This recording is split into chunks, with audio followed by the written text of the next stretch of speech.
好，到最後一條計場題目啦。題目睇睇先，The quarterly electricity bills，即係咧季度嘅電費單啊。For a company，俾一間公司啦，have been given below。咁咧就係一大個表俾你啦，你睇到個樣就知道佢計乜嘢啦，係咪？Using the multiplicative model，呢個就重中之重啦，乘法模型嚟㗎嘛係。To find the seasonal index and adjust if necessary。叫緊你計一定要㗎啦，就係即係唔會叫咗你計唔使，一定要計。Calculate the seasonalized bills，即係全部嘅數都要計啦。咁你見到好多窿㗎嘛，A1至唔知 A6咁樣，A8咁樣，你咪填晒啲窿就 OK 㗎啦。其實係唔難做嘅，因為好多技巧嘅就係、逐過嚟啦 A1啦，咁咧佢咪有個 Y 嘅。雖然我冇 cap 個表出嚟啦，咁但係你當你自己右邊執咗個表，左邊係呢份嘢啦。咁你睇 A1啦，你睇睇個表咧係 Year 1 Q1 嚟㗎嘛係 Year 1 Q1，總之係第一個數啦。我哋要利用 Year 1 Q3咧，已經俾咗咧嗰個T 啦，即係隔離嗰個嘅Center Four Quarter Moving Average 嘛，即係614.00啊嘛，係咪？嚟到咧逆向咁樣咧反推翻嗰、呢個嘅 A1 出嚟嘛。T 啦，咁啊叫 Center Moving Average 啦，Center MA 啦。咁係由兩個季度嘅4季平均數 MA 組成㗎嘛，其實係加埋除以得出嚟㗎嘛，其實係得唔得？咁呢個係中段嘅數嚟㗎嘛。咁你先計第二個 MA 先啦，咁啊由 Q2 到 Year 2嘅 Q1啊嘛，得唔得？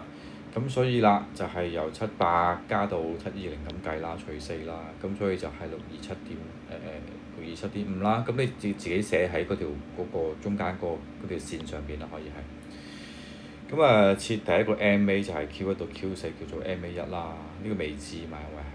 咁啊，你變咗啦，兩個加埋除2就等於右邊已知嗰個數啦，就614啦，即是話 T 嘅第一個數嘛係。咁所以你反推翻咪嗰個 MA 咪600.5咯。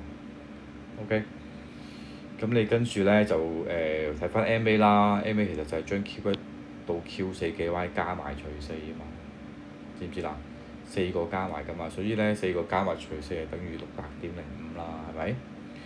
咁所以啦，你 A1 加1790咧就係2402啦，咁所以就 A1 咪等於62咯，就係咁啦。好啦，咁啊到計A3先。A3咧係 Year 1 Q3 嘅 Y 除 T 啊嘛係 A3。咁頭頂嗰條方面啦，寫到明俾你啦，咁啊最好啦，最直接話呢個 Y 除 T。咁所以 A3就係打橫睇啦，560除614嘛，揾翻個 Y 同嗰個 T 啦，對應翻個位咁啊呢個啦，呢個好簡單呢個。送俾你㗎啦 A2啦，咁正計個移動平均啦 A2，就係嗰個 Center Four Quarter Moving Average 嘛。呢個就麻煩啲啦，因為佢有中段嘅 Center MA 要計啊嘛。咁所以啦，你計咗兩個 Center MA 先，呢個就冇乜唔使反推啦。即係譬如啦，第一個嘅 MA1，你自己幻想下中間，佢冇俾位你寫㗎，你自己寫喺個十字架或者啲線中間。就746,618加到落咧就係724啊嘛，即係4個數啦，你見到落去。跟住咧就係618，褪低一個啦，你見到褪低一個嚟㗎嘛，再加埋776啊嘛。咁兩個除4除4，咁就係叫做4季移動平均啦。呢個係咪係 Center Four Quarter Moving Average 嘛，即係最翹口嗰個嚟嘅。咁所以兩個咧中段嘅數呢個啦。OK，咁你再加埋除2咪就係A2個數咯。最麻煩就係計呢啲嘅，就係小心啲。佢又唔俾位你寫喎，即係佢話俾個位你寫，你都會安心啲。佢又冇嘅，唔會好衰嘅啫。到 A4啦，A4就下邊個細表嘛，指表嘛。咁啊，seasonal index 係將每一年咧嗰個quarter 除 Y 咧，即係每一年個 Y 除 T 嘅，其實係 OK。咁就揾個平均數嘛。咁因為你上邊咧咪每個表有 Y 除 T 嘅，咁你 Q4就係即係 A4啦，A4其實係下邊個細表嘅 Q4嚟㗎嘛係。咁你 Q4你寫邊一個 Q 咧？上面有3年啦，咁你將全部 Q4寫翻落去啦。咁咧其實就係 Year 1有 Q4，Year 2有 Q4啫嘛，係嘛？Year 3冇噶嘛，咁所以咧咪0.378、0.876兩個數啦，加埋除2就係 A4啦。呢個就睇下你哋咧上堂有冇聽書嘅得唔得？OK。加減乘除數嚟嘅啫，其實就唔難計嘅，但係咧你要記得呢啲嘢咯，係咪先？記一陣啦，考完試又冇用噶啦，其實係為咗考試啊，冇錯。呢個自己睇啦，即係小數點啦，即係個 model answer 佢係要求係呢個嘅，咁但係咧唔使嘅，其實係咁樣寫 OK，得唔得？到A5啦，A5咧就係其實就係個4個嘅 Q 上面嗰4個數加埋除4啊嘛，咁所以就你計到 A4嘅話咧，亦都計到 A5噶啦。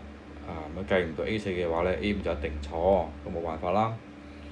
照計3個小數位啦，都係。咁咧就係到A6啦，A6係最右邊嗰個數啦。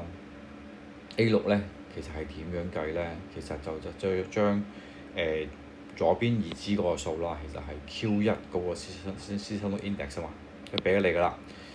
咁除翻頭先計出嚟嗰個adjustment 啊嘛，即係平均咗個數咧。咁最難係乜嘢咧？就係要睇佢係1.086啦，其實係乘定除咧，咁呢個冇錯啦，呢個要記住佢啦，得唔得 ？OK。咁任務完成啦，因為你計到個 seasonal index 嘅話咧，你先計到嗰個A7、A8噶嘛。咁 A7、A8點計啊？寫到俾你啦，Y 除 S 啊嘛。咁鬆一口氣啦，咁你計到個 S 嘅話，即係呢個數嘛。咁照除啦，咁送分俾你啦。成份卷就係咁樣。咁最後呢條個難度就係、即係你有冇讀熟呢課書嘅啫。咁所以咧睇翻份讀試，上堂讀試，咁應該都好清楚嘅，同埋要練習自己寫多幾次。